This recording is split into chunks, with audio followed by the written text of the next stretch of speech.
ఇడ్లీ ఇడ్లీ ఇడ్లీ ఈ చిన్న తెల్లని వంటకం దక్షిణ భారతదేశపు సాంప్రదాయం నుంచి వచ్చింది. ఏనాడో ఆవిరిలో పిండిని వండే ఈ చిట్టి వంటకం కాలక్రమేణా ఎన్నో మార్పులు చూసింది. ఇప్పుడు మనం అదే సాంప్రదాయాన్ని తెనాలి డబుల్ హార్స్ మినపగుండ్లు అండ్ రవ్వతో మరింత ఆరోగ్యకరంగా తయారు చేయబోతున్నాం. ముందు రోజే పప్పుని రుబ్బి రవ్వని కలిపి రాత్రంతా పులియబెట్టిన 1 కప్పుకి 12 కప్పుల ఒదుగు మన తెనాలి డబుల్ హార్స్ మినపగుండ్లు ఇడ్లీ రవ్వ.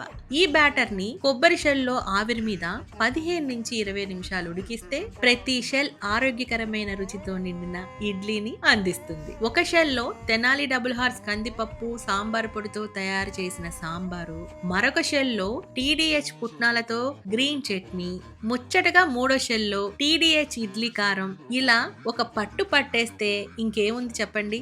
ఈ వంటకం మీ ఇంట్లో ఒక ఆరోగ్యకరమైన రోజుతో మొదలైనట్టే. మరి ఈ హెల్దీ ఇడ్లీని మీరు కూడా ఆస్వాదించండి. తెనాలి డబుల్ హార్స్ రుచికరంగా ఉంటుంది, అనుబంధాల్ని పెంచుతుంది.